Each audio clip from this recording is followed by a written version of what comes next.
Will be available publicly on YouTube. Oh, and Sam, good morning to you too. As always, if you are speaking, please speak clearly into the mics, phones off or on silent, thanks. And we will begin. So I don't put, there might be one apology. Is Kelvin with us today? So he is or he is not? Thought he was going to be back, but we're put an apology for him at the moment. Has anybody received an apology for Kelvin? Coral, is Coral here? He's away Monday. Okay, we will.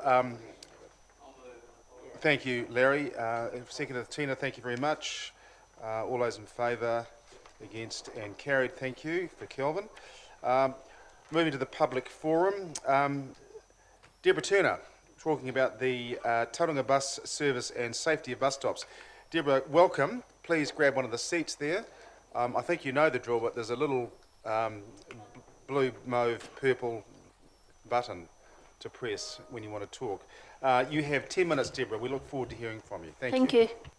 Hello, thank you again for allowing me to talk again. I'm here because I care about our bus service. I care about the people who get the bus. I believe by improving our public transport, we can take the pressure off the roads. Our public transport is so behind. We have no park and ride, no ferry. Back in our parents' day, the children used to get the ferry over to school, which would take a lot of pressure off the roads. We have no train service. Oh, and bring back the ferry, as that would take the pressure off the roads. And when ships come in, it would give passengers a different option than getting the bus, and same with the train service. And it would not work by having an affordable bike hire down the mount and an affordable mobility scooter in town. And the mount would also encourage people to get the bus. And even having a look against some tuk-tuks would be cool. Having tuk-tuks down the mount.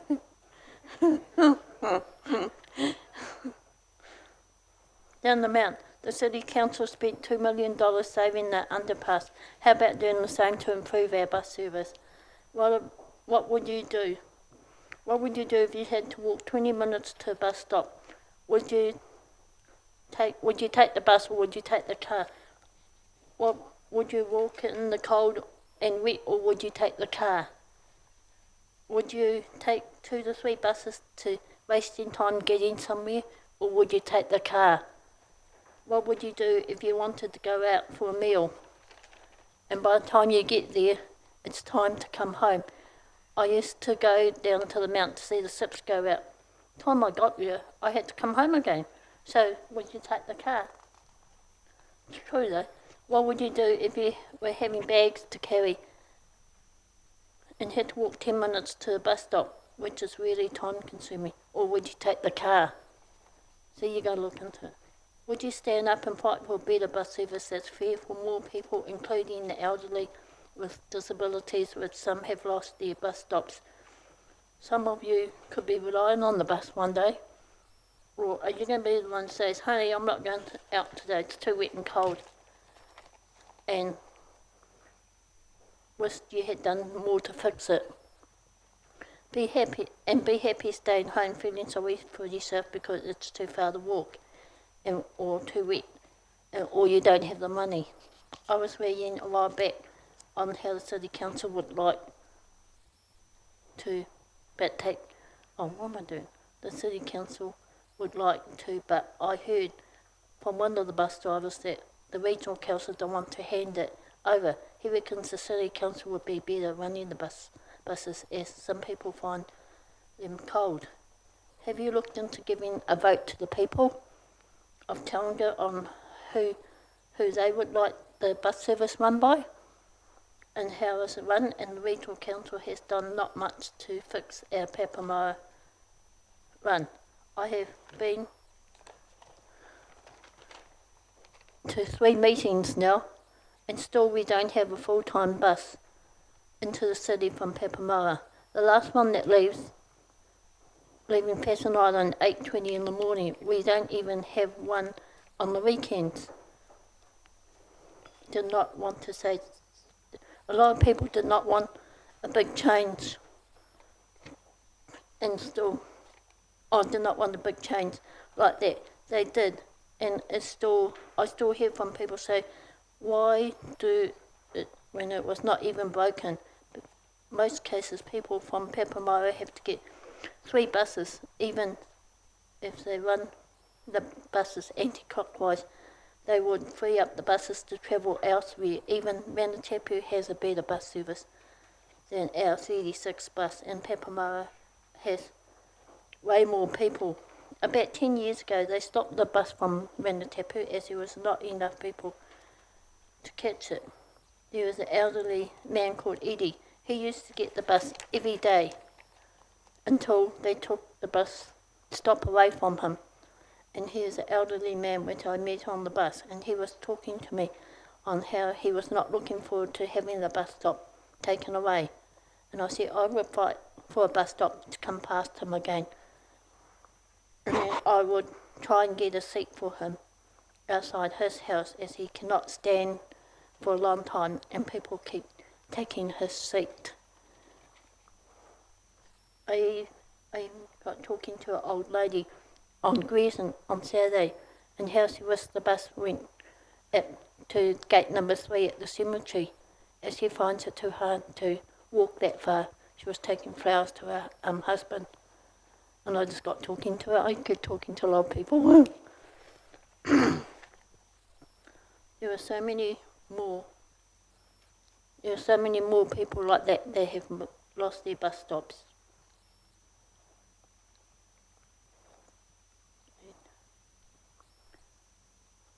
So many more bus runs need more, would take a lot of pressure off our roads. I would be more than happy to help promote our bus service if I was happy with it.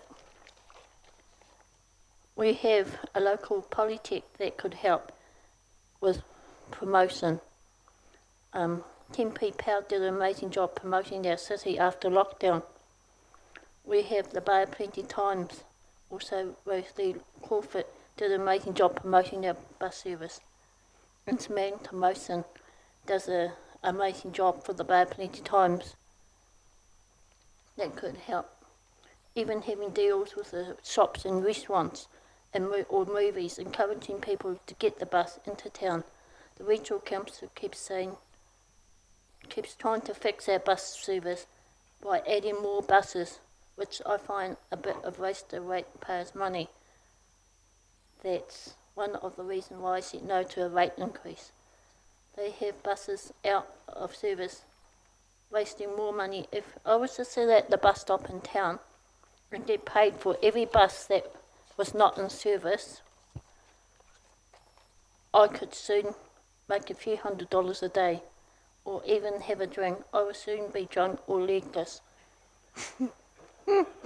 I would be looking at voting for the City Council to take over our bus service if that came up. And a man who bought a house near a bus stop, and this bus stop was taken away. Which bus is wasting? I have spent a lot of time on the buses, working out how we can improve our bus runs so more people can catch our bus. My final question for you would be, would you fight for a better bus service? Or the one, bus service, or the one that sits back and does nothing, wishing years later you had wished you had done something to fix it? We have some amazing people out there that can help fix it. If we all work together, I would be more than happy to help fix it. Well, Deborah, thank you very much. May I ask, where have you travelled from this morning to get here, presumably by bus? I'm Pepamara. From Pepamara. And how was the journey this morning? Yeah, it was good because I managed to get the 20 past the last bus from Pepamara into town. Right. Well, thank you so much for coming in and talking to us. It's a long ride in. Are there any, Councillor Kitty? First of all, thanks very much, Debs. It takes a lot of courage to sit It here in does. front of all, and you did an absolutely amazing job. I'm really excited to see these tuk-tuks, and we might need to have a chat about that later. That sounds Yeah, awesome. that'd be cool. Hey, Debs, just wondering, on a given day, how many bus interchanges, how many different buses can it take you to get into Tauranga? At least 2. Cool, thank you. Yeah, I have to bus from to Bayfair to town, but if I want to go out, like to Bethlehem, I have to catch 3 buses. Or Grayson, or anywhere else. Okay. Hi, Debs. A really great presentation. Thank you for Yeah. all your time and your research into that. I'm That's just a bit wondering, over. have you heard of on-demand mini services where they pick up people and drop them into arterial routes? Have you heard about on-demand? What do you No. think of that as an idea? Oh, I haven't really looked into it, but it might be a good idea. Yeah, nice. Thanks. Yeah. But I'm willing to talk if you want any more information. Thanks very much, Deborah. Really Yeah. appreciate you coming in. Okay. Have a nice day, and Yeah. all the best with the return journey to wherever you're off to. Thank you. Councillors, acceptance of late items. I don't believe there are any. Confidential business to be transferred into the open. There is none that I'm aware of. Change the order of business. There is none, which leads us to number 6, confirmation of the minutes, which are the minutes of the extraordinary council meeting held on the 20th of December 2020. Are there any corrections to those minutes that anybody's aware of? If that not being the case, may I call for a mover and a seconder? Councillors Hollis and Deputy Mayor Salisbury, thank you very much. Is there any discussion on that at all? All those in favour of accepting those minutes, please say aye. Against and carried. Thank you very much. And the next set is the 27th of February 2020. Again, any corrections to those minutes? I have a mover and a seconder again, please. Deputy Mayor Salisbury and Councillor Hollis, thank you. In reverse order this time. All those in favour, please say aye. Against and carried. Thank you very much. Declarations of conflicts of interest. Is there any updates to those as we have them currently? Thank you. Deputations, presentations and petitions, there are nil. We have one recommendation from other committees, that being the Finance, Audit and Risk Committee, which is the June 30th Treasury Strategy. This is, for those that can see it in your papers, approves the interim borrowing program of $35 million for the month of July 2020. Councillor Robson. Happy to move, Your Worship. Thank you. Can I have a seconder, please? Deputy Mayor Salisbury, thank you very much. Is there any discussion at all on that? Councillor Robson, did you want to speak to that motion? Thank you. All those in favour, please say aye. Against, any abstentions? And carried. Thank you very much. This leads us to serial 10, which is business. The Chief Executive's report. I'll hand over to the Chief Executive. Thank you, Marty. Your Worship, councillors, staff, it's my pleasure to present the report. There are no recommendations other than to receive the report. I'd just like to bring Council's attention to the fact that the Strategic Finance Project, essentially the phase of going live occurred over the weekend, and we're now operating a new finance system. So congratulations to the team, many of whom worked all weekend to make sure that things were operational this morning. So it's a significant project and one that was without risk, and so it's a credit to the team in getting that project across the line. So happy to answer any questions. Thank you, Marty. On behalf of Council, can you pass on a vote of thanks to that team from us as well, as it has been a huge effort and greatly appreciated. I take it went smoothly in the scheme? Paul, do you want to comment? It went smoothly due to an awful amount of planning and hard work for the last 3 months. It's gone into actually getting that to where it is. And when I say smoothly, I guess it's relative to a implementation of a organisational wide system. So, yeah, they're not easy. Very much, Paul. Councillors, any questions of either Marty or Paul? Councillor Robson. Just obviously public record situation, the cost of the new system in total, what do we think the transition, not just the cost of the system, but the cost of the transition? It was necessary. I do believe this was a necessary and good move for council. We will report the detail back. The budget was, we were working to was 7.6 million. It has had some increased cost, particularly due to the impact of COVID, just in terms of timing and how that's been delivered. But we'll report the full amount back to a future meeting. Thanks very much, Paul. Any other questions, council? In that case, can I have a mover and a seconder to accept the Chief Executive's report, please? Councillor Hollis, and a seconder, please. Councillor Baldock. Thank you very much. Did you want to speak, either of you, to this? Thank you. All those in favour of accepting the report, please say aye. Thank you. Any opposed to that? And carried. This leads us to 10.2. 10.2. Smart Growth Leadership Group Agreement. An update. Christine, please. Thank you.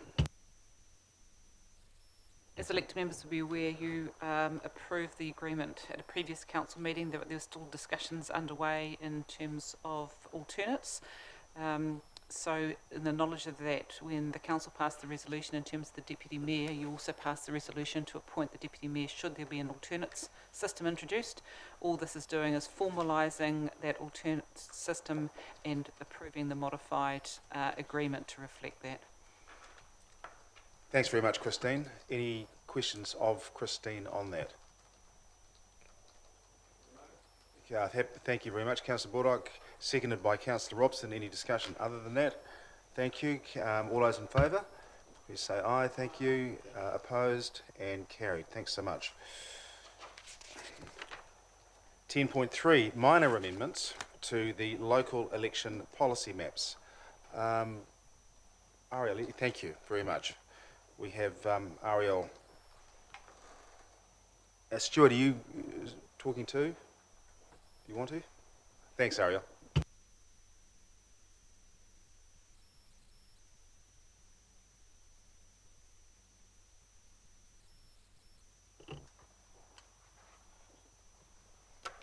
Good morning. We've brought some minor amendments to you this morning to consider as part of Council's local elections policy. That policy provides, among other things, the location of where election signs can be placed. From time to time we have assessments in terms of safety that indicate areas where signs should no longer be, and we've included those in the report today. So there's two locations, one on map 16, which is a location on Cambridge Road, and it's also suggested that map 27 is deleted altogether, which is currently providing for 4 locations on Domain Road between Tatahi Cove and Grabbit Road. Thanks, Ariel. Stu, did you want to add anything to any of this at all? All good? Thank you very much. I've got Councillors Baldock, Hughes and Arbery in that order. I beg your pardon. Yeah, I was happy to move as well, but I'm happy to second. I just had a question around if there's been any thought of doing election signage in a different way to where it might be aggregated into a more concise kind of format, where they're rather than all over the city. I don't know if that discussion happens at any time, but it's pretty chaotic in my view, the way that the election sign system happens. They bowl over, I'm just wondering if there's can be any discussion at some point as to a better system. Can I just ask a question of clarification? Do you mean election signs, or do you mean Tauranga City Council boundary signs that will change as a consequence? Sorry, election signage in general. So people know which constituency they're in effectively, or which ward? No, it was a general discussion, generally around, there's like, getting Sorry, do you mean during an election? Sorry, Heidi, I beg your pardon. Morning, everybody. So prior to the current process that we have, it was more of a free-for-all across the city, so it was very reactive, dealing with signs that were put up in dangerous locations. Since we implemented the map system, we've seen a good reduction in complaints. We still get the odd one, but generally it's working well, but always open to discuss any ideas on how we could streamline or improve the process. I guess one of the big things was that some of them were just put in, like there's all sorts of different ways that people put them up, so they blow over and some of them lean over and some of them get destroyed. I don't know whether there's some kind of consistent way that we have to anchor them or something to that effect that makes it a little bit more consistent. But in terms of that's what. Yeah, I think that could be a message that we probably put out as part of the handbook, and just around election times, around probably best practices for installing signage. But we do generally leave it to the candidate and their team to take a sensible approach and consider any risks. Obviously, if you're sticking stakes into the ground, metal stakes, you've got to be careful of various things. But I think that's a good point raised, and something that we could work on around just the communications. I think the front foot any issues. Thank you, Stu. We could perhaps model ourselves off Councillor Robson's signs. He uses steel waratahs as opposed to wooden stakes, and none were damaged or defaced, I noticed. Councillor Morris, you had a question. Thank you. Stuart, just in terms of map 27, the Domain Road, presuming that's due to the works that have occurred on Domain Road and the widening of the footpath.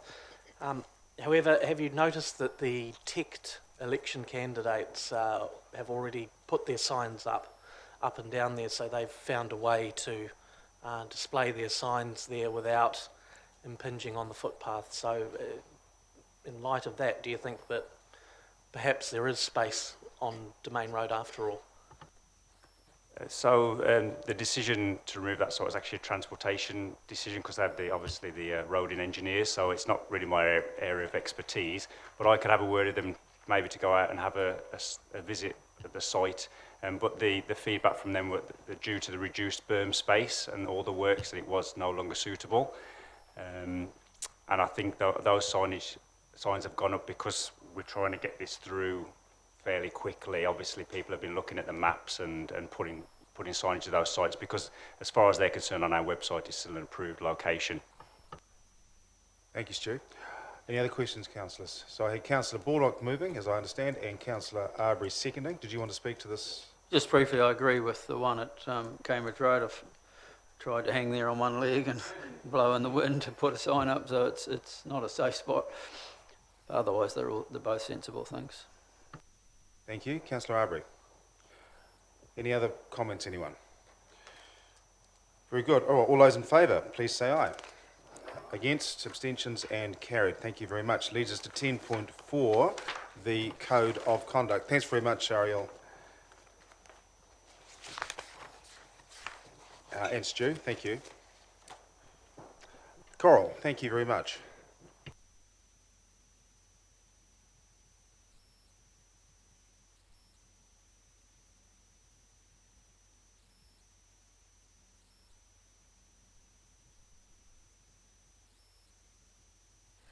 Kia ora, good morning. Well, this Code of Conduct has been to you before on the 2nd of June, and we've also had a workshop at the end of June that dealt with and looked at the changes that were proposed at that 2nd of June meeting. So this report includes the track change version of the Code of Conduct that incorporates some of those changes. There is,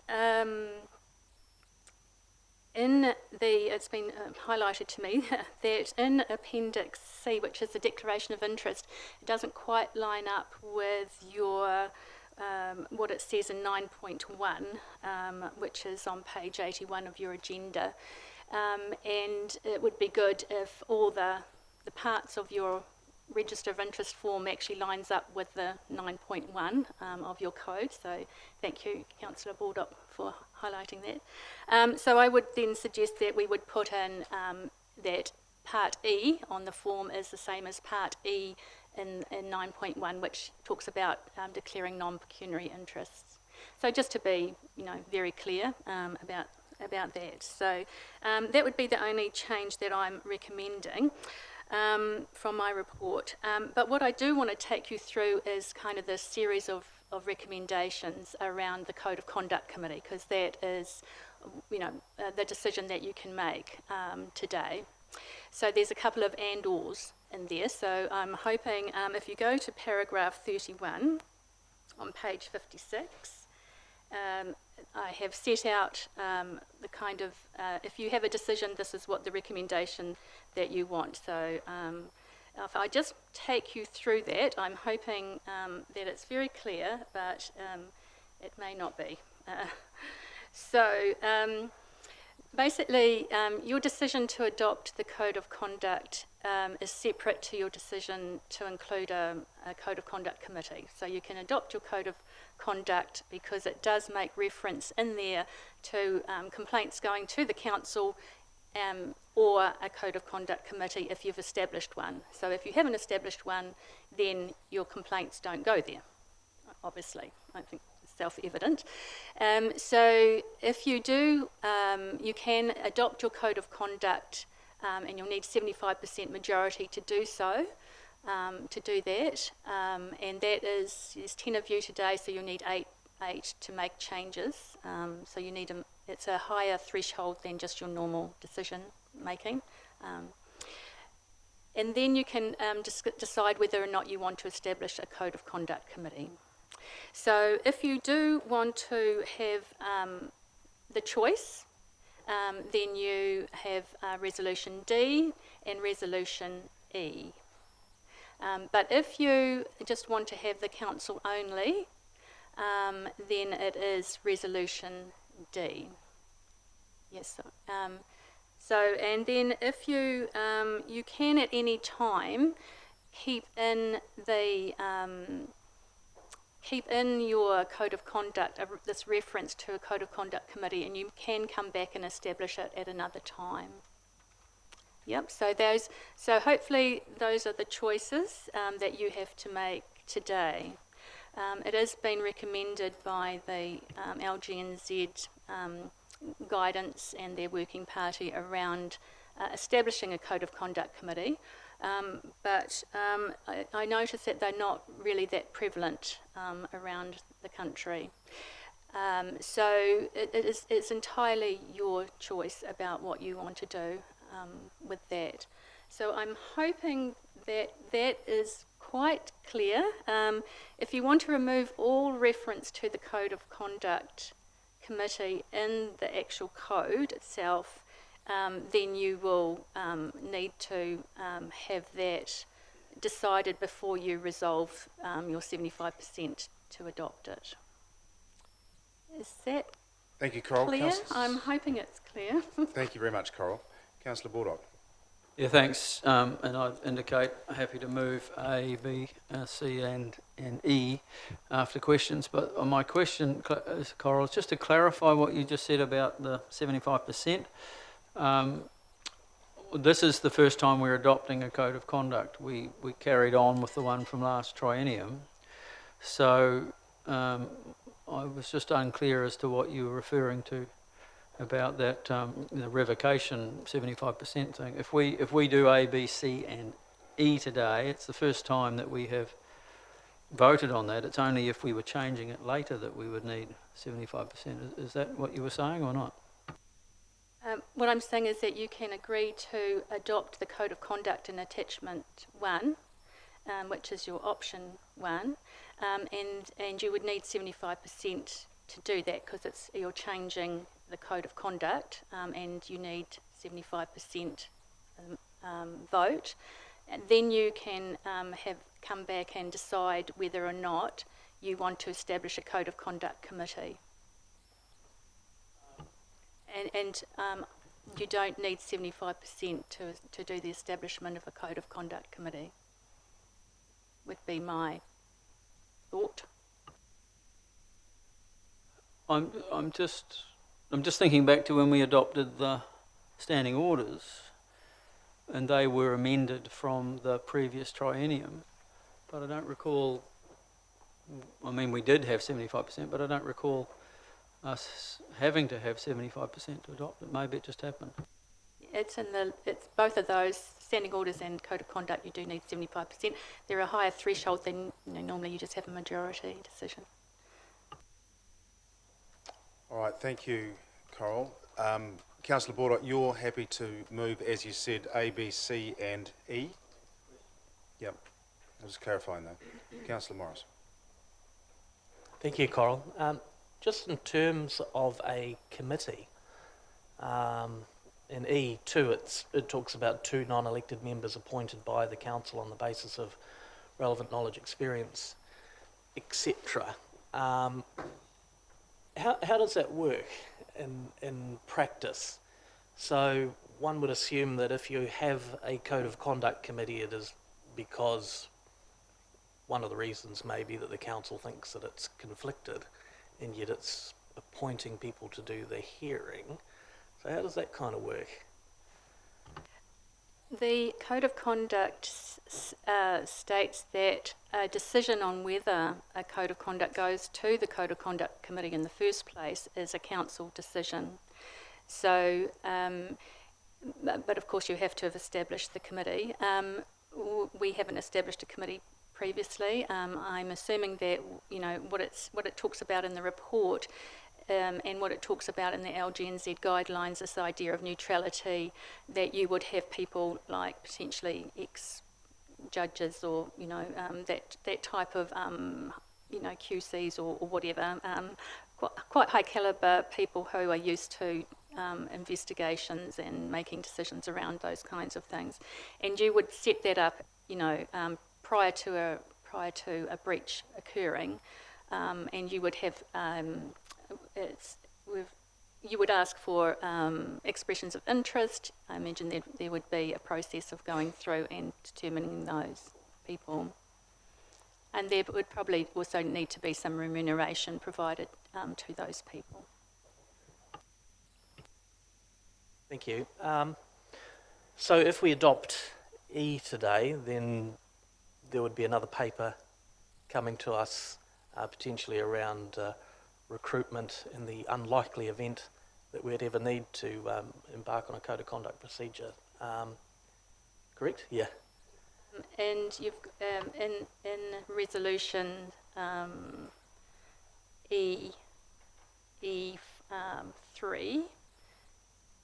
it talks about delegating to the chief executive in consultation with the mayor the development of position descriptions, and for these non-elected members, and the authority to establish an appointment panel to select and recommend to the council these appointments. So it would come back to the council, but there would be, as we do with other ones, there would be a selection panel, and then the panel would recommend through.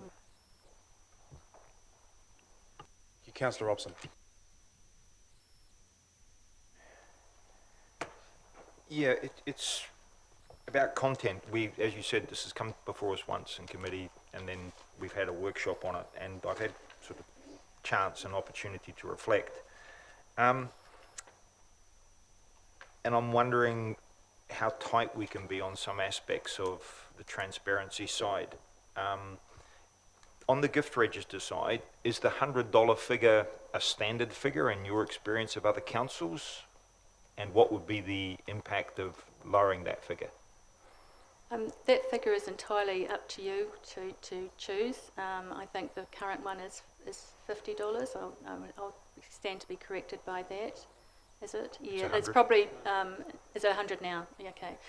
You could lower it. I don't know what the other gift registers have, but I could find that out and bring that back to you if that's important. I think it's really your call on that one. Supplementary, if I may, on a similar type of topic, with regard to declaration of expenses, how tight could we make that? And for instance, are other councils prescribing a time limit and a statutory time frame, or a time frame, not statutory, a time frame when expenses may be claimed? For instance, are any other councils doing something along the lines of saying all expenses must be claimed at the end of each quarter and must be reported publicly within 20 working days? I don't know about that. Usually people claim expenses, almost directly after they have gone somewhere. It's usually in association with travel. And we usually ask people to put any returns in, yes, on a monthly basis, just simply because it's an administrative ease for the Democracy Services team and the people, the payroll, etc. So, but I don't know about that. I don't know what other councils are doing with that and how strict they are on those timeframes. In my previous experience with mileage claims, sometimes they come at the end of the year. So, and that is not the optimum way of claiming, but it does happen. Yeah. Yeah, the point I'm making, I suppose, if you make those disciplines a code of conduct issues, it just forces a bit more discipline on people, and obviously gives the public a bit more transparency, so the poor bear plenty times doesn't have to chase information. The third issue that I'd like to raise and get your view on in the public domain, if I may, is the defence issue, or misleading the House issue in a sense. In Parliament, if everyone's held to be honourable and therefore no one ever says anything that isn't true. However, Parliament, recognising that that's a somewhat optimistic position, have a Privileges Committee situation where people can complain to a Privileges Committee if they feel someone has misled the House. The corollary of that, of course, is that some people may make a statement that someone's made a statement, and of course in the House they have privilege, but they also have the defence of truth. And I wondered if any code of conduct in any other council actually offers that as a documented defence. This goes back, I suppose, to the Massey University issue about the quite chilling effect of code of conducts on certain situations, and whether a defence of truth could be written into a code of conduct. It might help a chief executive, for instance, in determining whether there's been a code of conduct breach if someone can point out that the statement they made was factually true. That would avoid the chief executive being put in a difficult situation, depending on how things roll. So does anyone do that? Sorry, I'm sort of pulling on your professional expertise, having reflected on the discussions. I'm just wishing that Nick was here to help me out with that one. It's not in the code of conduct for LGNZ guidelines, and the majority of councils do follow those guidelines through because they are best practice and they have been, come through a lot of robust debate and discussion and reflect what is seen as best practice throughout the country. So I really, I haven't gone through all other councils' code of conduct, so I couldn't answer that question for you, and I'm not sure that potentially it'd be someone like Nick may have more of a legal take on that.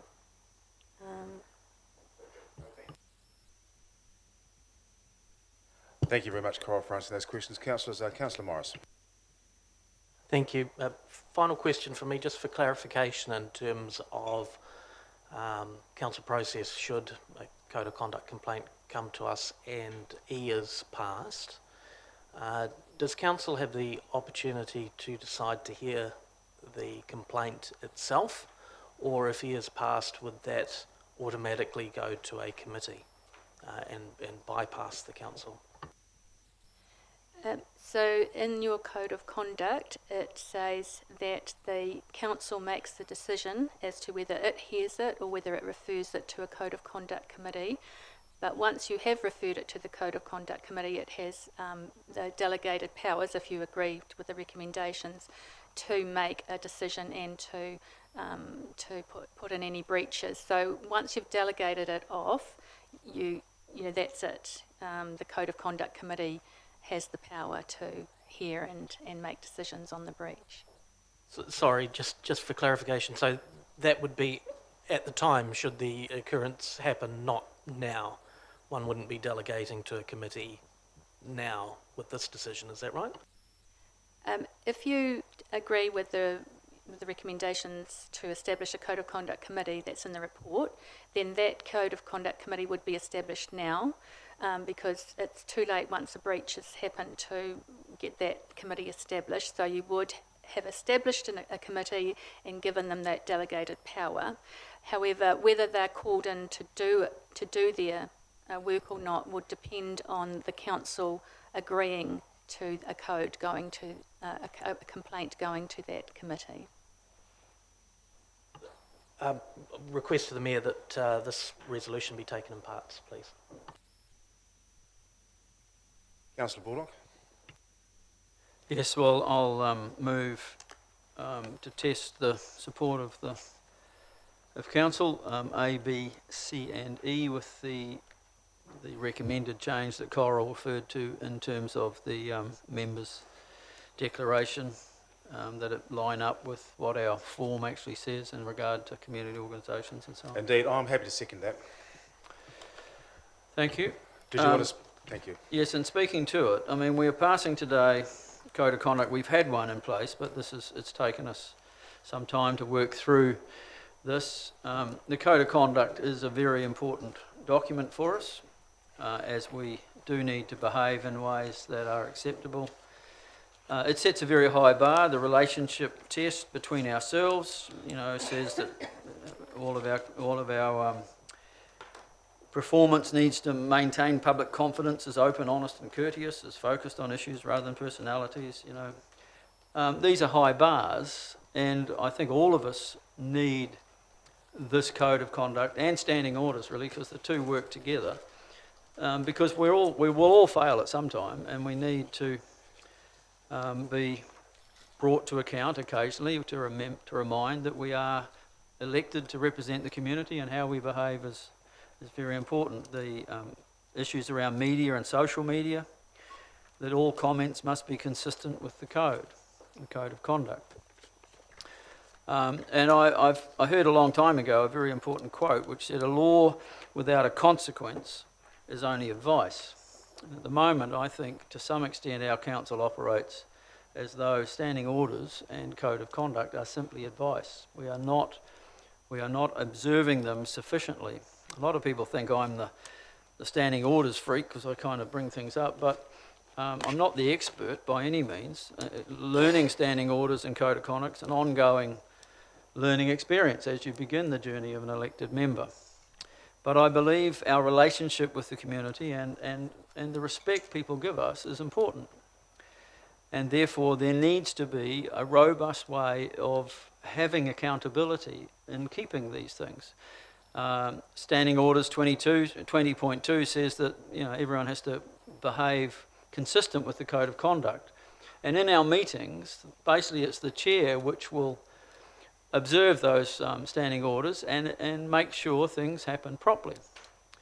And I'm still in favour of further chair training for us as we go forward, because I think we breach standing orders a great deal. Just recently in the policy committee with the submissions, there was a submitter who made some pretty serious comments. Basically said the Mayor and his cronies, Jacinda Ardern, the Prime Minister, Steve Chadwick, the Mayor of Rotorua and the Mayor of Auckland, and referred to colonial dictators and the Queen.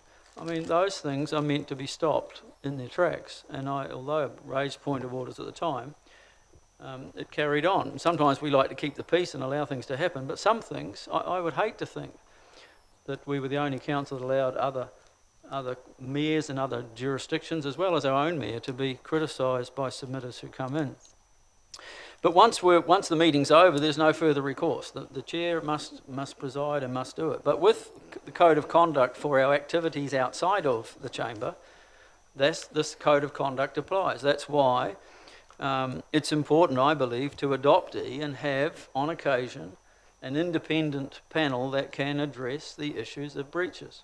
I've had some experience in this regard, whereby I don't believe necessarily the process was dealt with properly, and the results were more up to the elected members to decide about their colleagues. And sometimes we do have serious breaches and we deal with them. But I think we could benefit from an independent committee of, as has been suggested. We would have to go through that process and do it. But we would have possibly retired judges who would help to sit there and make these determinations. The law without a consequence is only advice. Yesterday I just, was shocked to learn that 2 members told me that their reason for signing the letter of requisition for my removal as a deputy was basically utu from the election campaign 8 months ago. And that's a pretty big shock, quite frankly. I thought we operated on better integrity from that. I'm not naming anybody, I'm not lodging a code of conduct complaint because it actually often doesn't go anywhere unless we have some independence in it. And this issue of the if number 9 in our code of conduct about our members register, which I know Councillor Robson is very concerned about and wants to have everything up there and transparent. I have been given a set of... Point of order, I just think in terms of standing orders, the time for the speaker as mover has expired, I believe. Have you been running a clock? I think I was. So it's up to the... I'm happy to let the member, Councillor Baldock, if you'd like to close. Thank you. Thank you. I've been given the minutes of the Mount Maunganui Ratepayers Residents and Retailers Association with some very serious comments in there by elected members about council, and also the issue of what is on the members' declaration in regard to one member having resigned as the chair of the organisation. Point of order, Your Worship. I think the member is trifling with the chair. You've asked him to conclude and he is continuing. Oh, I think he's concluding. I'll let it run. Thank you. Okay. So this is why I believe we do need independence here in this meeting. We've had a fairly divided first 6 months, and I hope members will give the 8 votes that are necessary for the 75% threshold and not be afraid of having some external people make some decisions on the way we behave one to another. Thank you. Thank you, Councillor Bullock. And speaking to the the motion myself, I think that, without wanting to repeat anything that Councillor Bullock said, I think having independence is going to be extremely important, because I think, if nothing else, this last 8 or 9 months has proven that we are a very personality-driven council, and I don't think there will be any objectivity when it comes to a code of conduct should that be raised. And I think it's going to be very important to have both an external third party as part of the Code of Conduct Complaint Committee, and also those who are qualified under the judicial system. And as Coral explained, they would be QCs or retired judges, people who understand the law and who have the ability to be objective. And I think that will be really important. So I will certainly be supporting this submission. Happy to... Councillor Robson, Morris, followed by Councillor Robson. I'd like to move an amendment, please. I believe I was called first, but I'm happy to give way. No, thank you. Thank you, colleagues, for the comments. I do support the substance of the Code of Conduct. I do long for the day when Council's Code of Conduct is written on our minds and on our hearts rather than codified in a legalistic document, but that's perhaps too ambitious. In terms of E, I do not support E because of the process to establish the committee. I do not support that process. I may support members appointed to the committee, but in terms of the procedure for appointing to that committee, I do not support it. I have seen members who have had views diametrically opposed to their own personal views, but they've put that aside and in their best judgment for their community have made decisions. And so I do trust in the ability of my colleagues to be objective, because I've seen it around the table. Councillor Robson. I'd like to move an amendment, Your Worship, that E11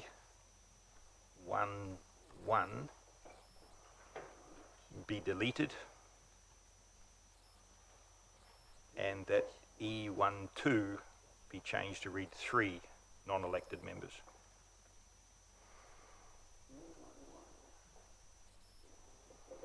And if I get a seconder, happy to speak to it. Thank you, Councillor Aubrey. So just to be very clear, E1 is deleted completely, and E2, the addition of 3 non-elected members, which I take it means professionals who have had experience in the judicial system.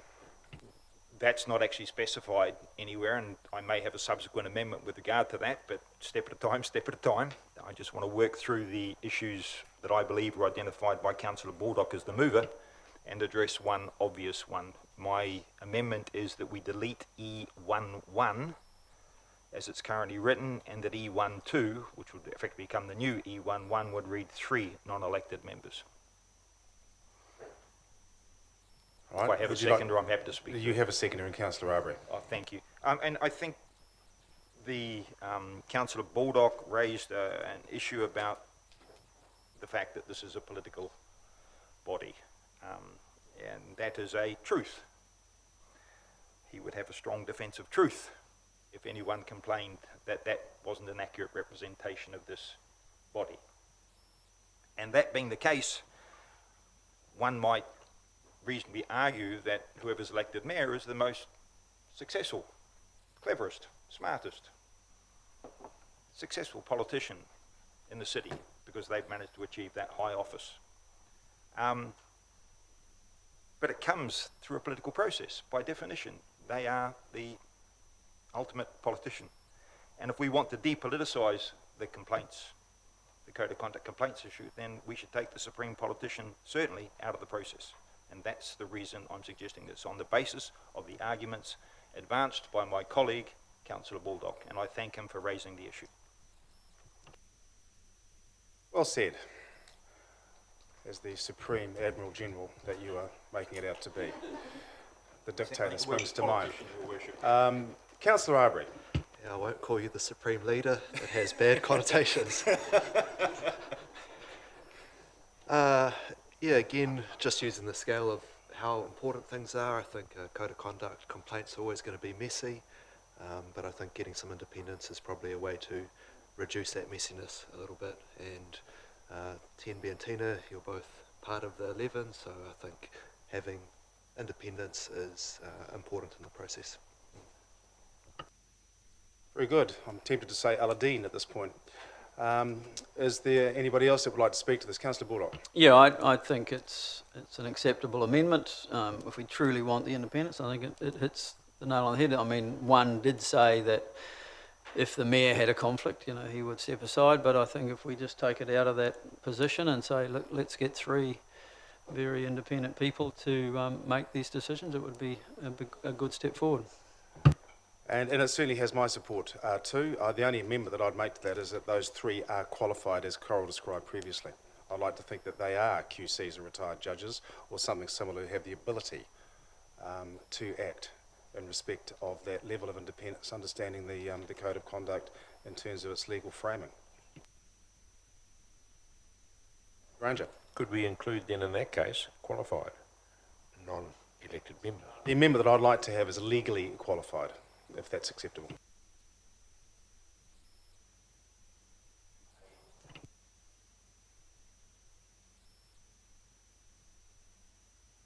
The only amendment is to your words, Councillor Robson, which I think is on the screen, is suitably qualified. I wouldn't accept that as a change at this stage to mine, but I'm happy to move an amendment along those lines, or obviously respecting what you said at the moment.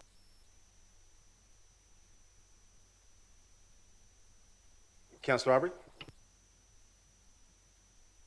Happy to second that amendment as it stands? You have. As it stands, I think it already says suitably qualified, so if you want to be more explicit and say retired judge.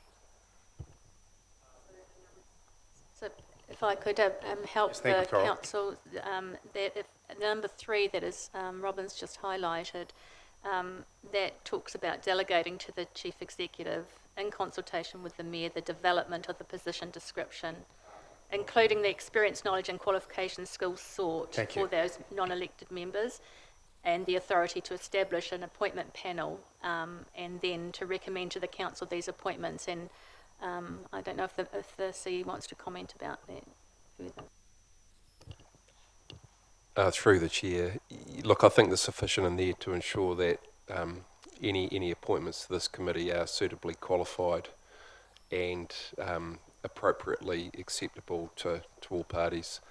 It's not like Trump appointing candidates to the High Court over there. So. Very good, thank you. So, any discussion on the amendment as Councillor Robson has moved and Councillor Arbery has seconded? All those in favour, please say aye. Aye. Against? Abstentions? And carried. I think now there's just, you've just got G and H.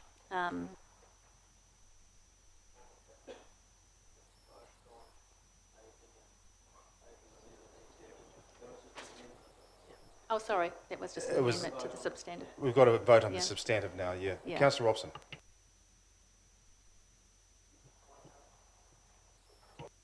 Councillor. And this relates to the clauses right here.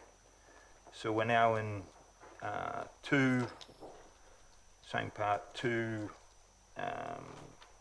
where the delegation to the Chief Executive in consultation with the Mayor, position description, I'd like that amended to delete the words in consultation with the Mayor.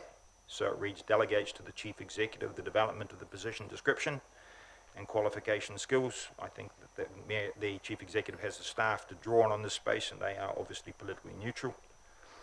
For the Code of Conduct Committee and the authority to establish an appointment panel, I would like to see that deleted. I would like to see in this amendment effectively the Chief Executive present to Council a recommended panel, and we take elected members out of the process of developing the description. We take elected members out of the process of the appointment, being a part of the appointments panel.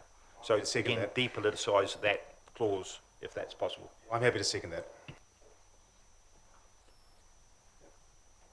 And obviously the same thing would apply to 4. Sorry, I was working these through a piece at a time, but if you're happy to... what we're talking about is depoliticising what Massey University identified as a chilling political process. Yeah, we got you. Thank you.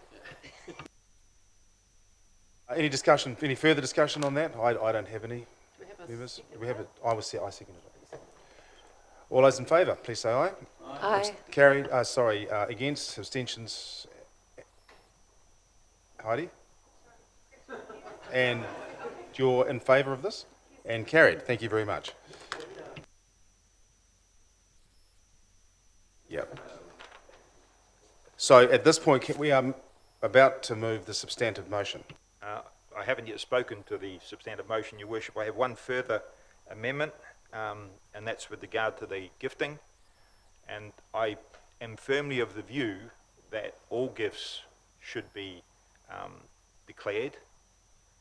So I'd like to move, but I appreciate that become potentially difficult in the cup of coffee exchange that elected members frequently have with people in those casual meetings where we interact with the community.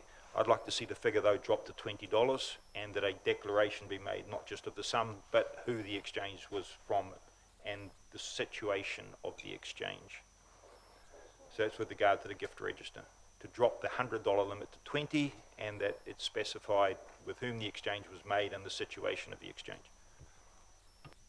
Been seconded by Councillor Granger. Wait till it's written up properly. Speaking to it, as I have a second, I think it's pretty obvious where I'm trying to go with this. You know, it's difficult sometimes to quantify exchanges, but I think the more transparent we are, the better we perform. And, for instance, the media in a transparent council are better able to inform our public.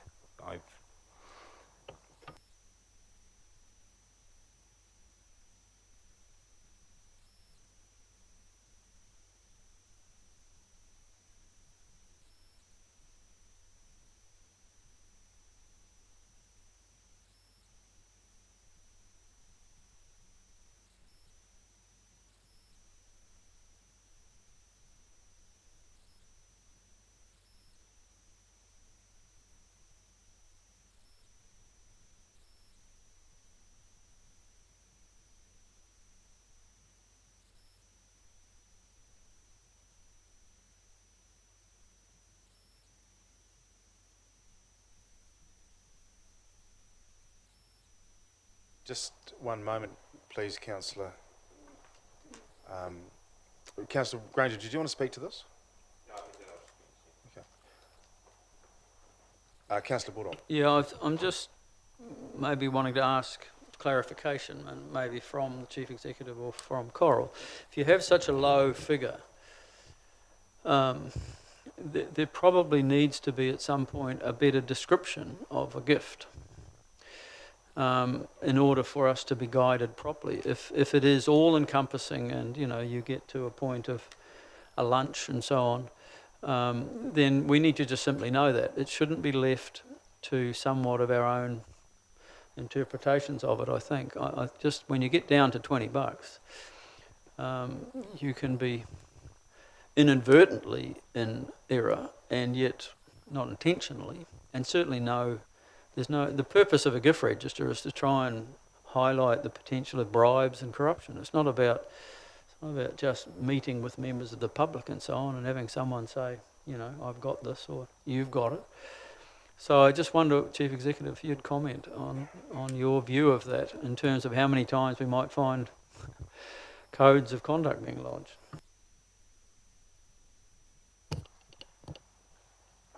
Well, obviously, the lower the value, arguably the more innocuous a meeting and or an exchange could be considered, and potentially the less likely it may be reported. And so, that being the case, you could be opening yourself up for more code of conduct complaints.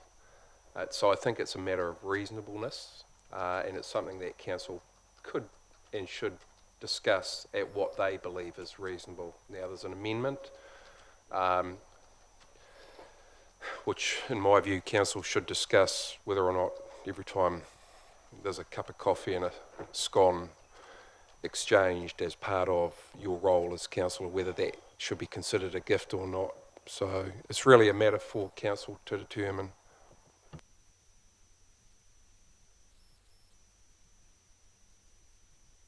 Could the Chief Executive tell me somewhere where a cup of coffee and a scone in this fine city costs $20? Because the reason I set it at that figure is the classic cup of coffee exchange is not included. I also note, and perhaps the Chief Executive could clarify, that under the proposed process, complaints come to him first, and it would be his sound judgment would say 2 cups of coffee and 2 scones actually doesn't qualify, and I dismiss this complaint. Is that correct? Yeah, well, it would be helpful if I avoided those types of complaints coming across the desk in the first instance. So I think I go back to this as a matter for Council to consider, and whether or not $20 is reasonable or not is a matter for Council to determine. Indeed. And just a further clarification before we vote, this obviously requires 75%, does it? We're amending the code of conduct, so it requires 8, like everything else is required. Very good. Thank you, Coral, for that confirmation. So, councillors, I'm putting to you the amendment from Councillor Robson, seconded by Councillor Granger, that as you read, the figure be changed from the 100 limit to 20, and that all the parties involved in that gift be disclosed. All those in favour, please say aye. Can I just get you to raise your hands, please? Councillors Robson, Kitty, Morris, Granger and Hollis. Against? Deputy Mayor Salisbury, Councillors Baldock, Hughes, Arbery and myself. The amendment is lost on that basis of the threshold, which takes us back to the substantive motion. Councillor Arbery. Yeah, just wanted to move an amendment on 4, just removing the Chief Executive from recommendation E as well. Oh, sorry, removing the Mayor from E. I just think we missed. Sorry, point of order on that last one. It was a 5-all draw. Required a 75% threshold. Apologise, sorry. Councillor Arbery, sorry, just which paragraph and sub-paragraph you're talking about?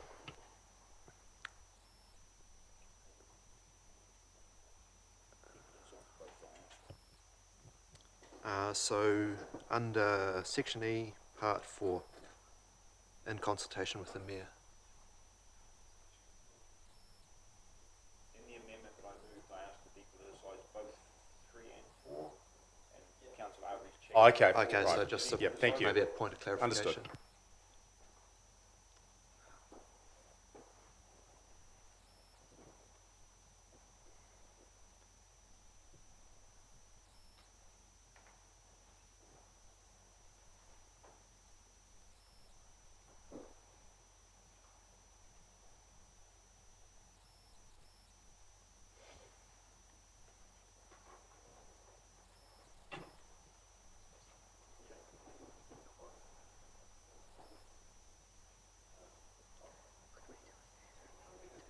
We do need to do the substantive. It's probably been carried. Councillor Harper, your mic is on. Is that for good reason? Yes, I was planning on moving that be $50 instead of $100, so then it's lower but a reasonable number.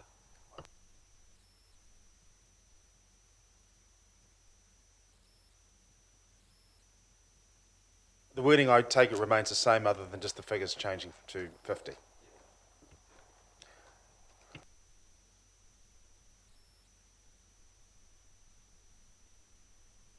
Do you wish to speak to that?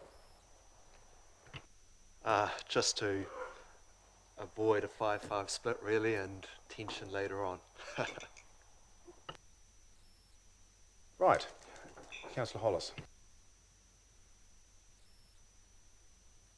So I'll just put that to the amendment. It reads the same as the one up above, except it's gone from 100 to 50. All those in favour, please say aye. And Aye. a show of hands too, please. And carried. Thank you very much. Which takes us now back to the substantive motion. I'll just give Robin a moment to...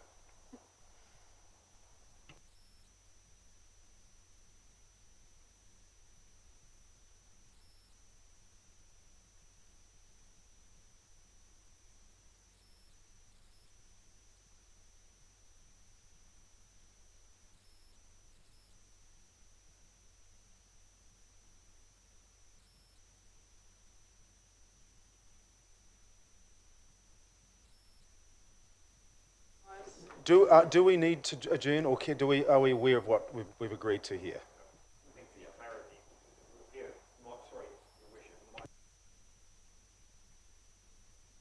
Right. Does everybody else feel that way? Okay. Shall we adjourn for 5 minutes? Thank you.